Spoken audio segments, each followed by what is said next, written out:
My name is Thomas, and I was a pilot working out of Egypt, and I was working on a charter coming up along the western coast of Greece, past the Echinades,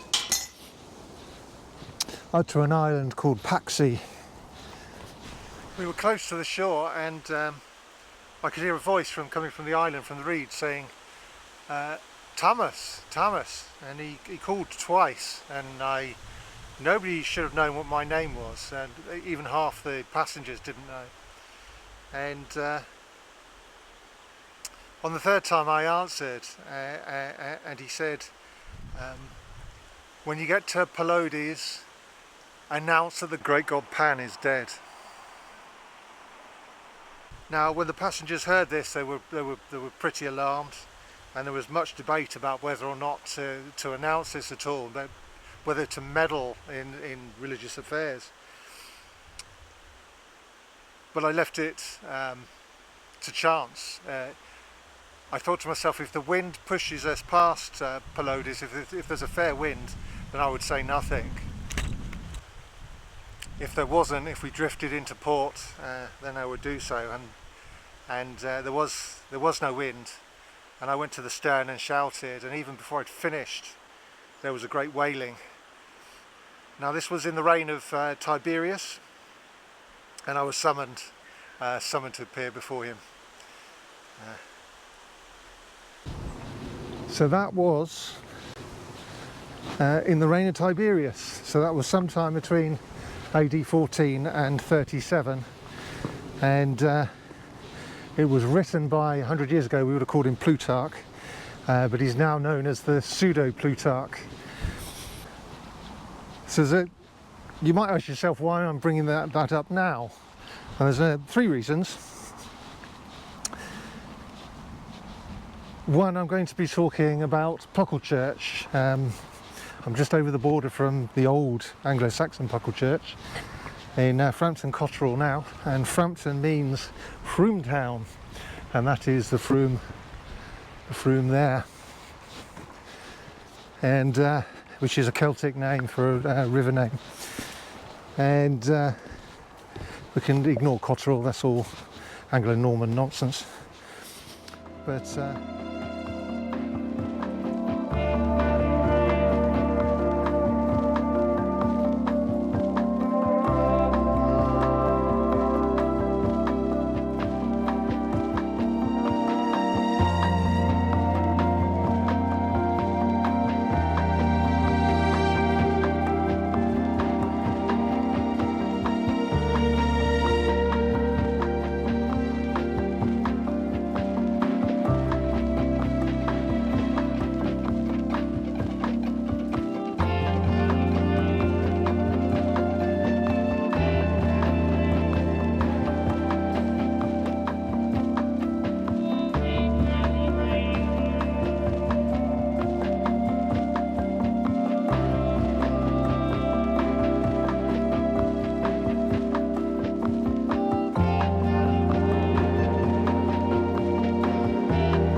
and Puckle is our old friend, a small pook, a spirit, an imp.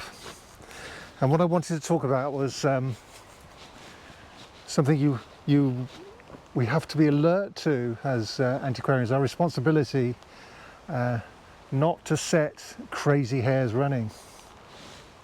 So I'm going to talk about spirits, but I thought I'd start a quote pointing out the end of an age, and the end of that age is the end of the demi-gods, or the end of the gods of paganism. And there wasn't just one god dying in the age of in the reign of Tiberius, the emperor Tiberius.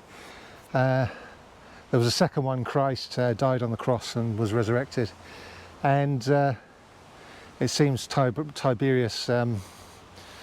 I don't know what it was about Tiberius that encouraged the death of two grand gods, but there you go. But Pan was everything, that's what his name means, and the god of everything, the spirit of that age died at that point, is a message. And so that when we talk about paganism, we talk about the gods, their time has passed. And a new age of Christianity and then reason, enlightenment, and we can laugh at that word enlightenment with some of the events that have been happening recently. It came to an end and a new age started. Now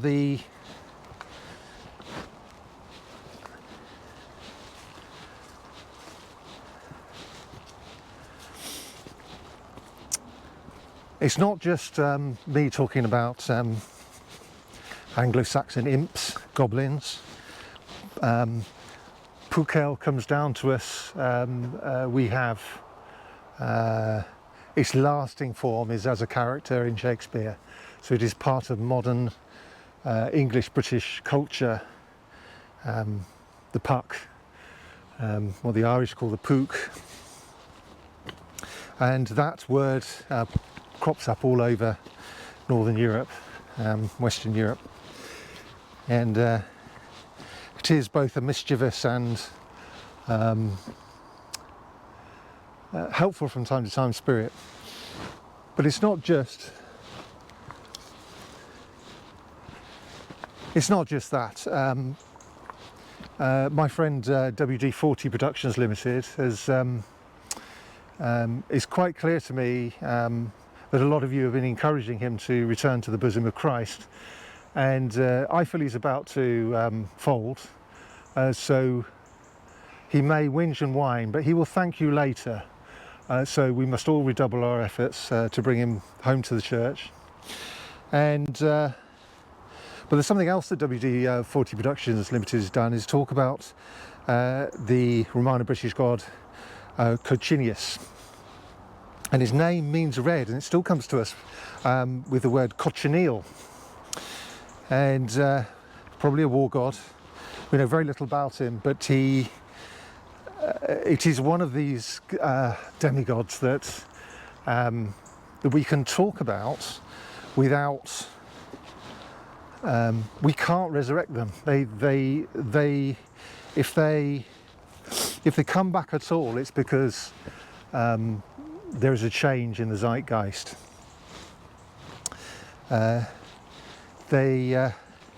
But what we can do is reconstruct their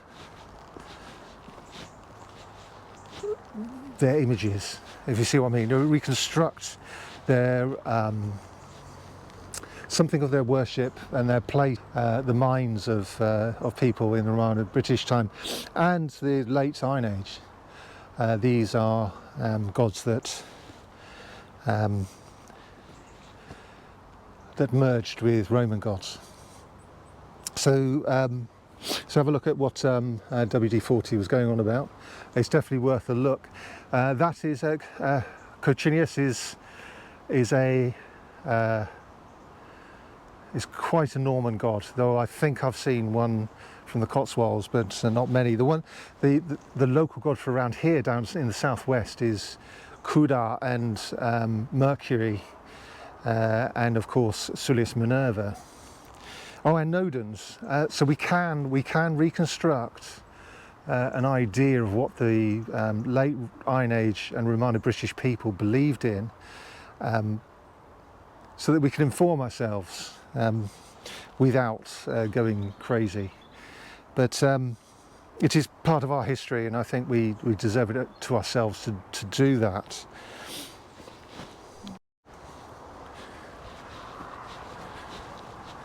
Now the third reason is that is AI. So if you wanted to type in anything about antiquity, well, about history at all, you will get what seems like a measured, compromise, rational, reasonable synthesis of different ideas to give you some sort of overview of what your historical question is about.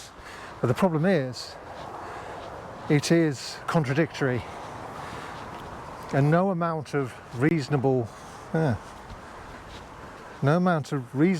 on the part of a machine brain is ever going to square that. Oh, it's beautiful. Is going to square that circle, and for that reason, we need to return to original sources and make our own minds up as human beings. And it's increasingly embarrassing to me, the mistakes being made by AI, and it's only because the garbage that it's being fed with. Any opinion on anything on history, there'll be a number of opinions, half of which are barking mad, and of course exclude myself from that process. No, don't trust me either. You can trust the evidence. So we need to go back to original sources. So I looked up this is a book written by Plutarch. It's not very long, and this is called The Obsolescence of Oracles. So even in his day, late 1st, early 2nd century, something was happening to paganism, of magic, oracles. It was fading away. Now, of course, some of you who understand the role of history, that it is written by the winner, but bear in mind, sometimes the winners are sympathetic to the things that they've defeated. So obviously Christianity defeats paganism in Western Europe, in Europe, full stop.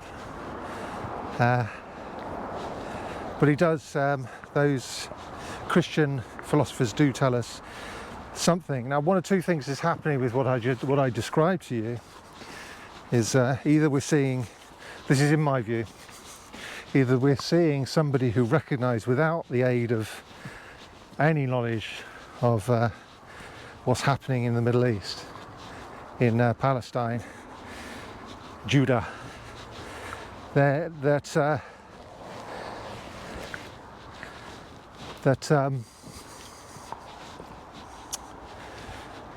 still recognises that the Christian age has come to the pagan age has come to an end, is coming to an end.